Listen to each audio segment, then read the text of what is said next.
Our brains rely on a continual flow of oxygen carried in the blood to function properly. When this blood flow is temporarily reduced, you may feel dizzy, nauseous, or just odd, and if it's reduced long enough, you may feel faint. Fainting is a short-term loss of consciousness, and some people are more prone to fainting than others.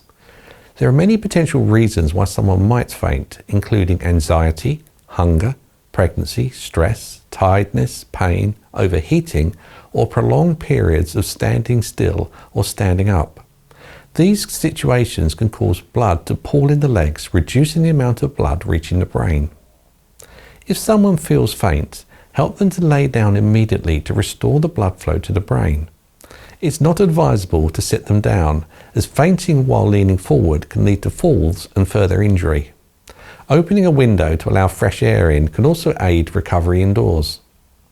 If someone has fainted, lay them on their back and raise their legs by about 30 centimeters.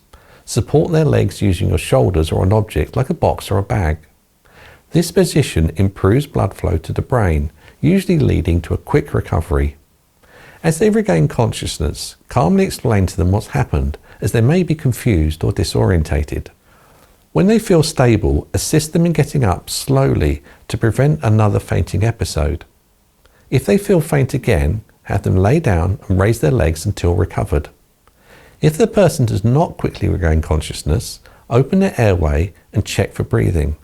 Follow the standard procedures for treating an unconscious casualty if they are not breathing.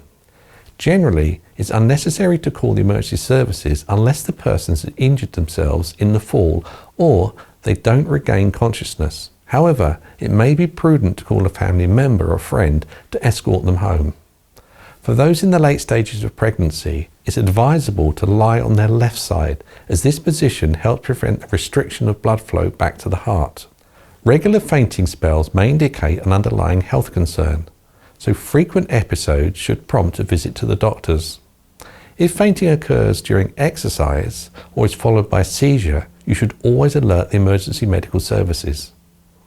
Understanding these guidelines for managing fainting can help ensure prompt and effective care, minimizing the risk of injury and facilitating a quick recovery.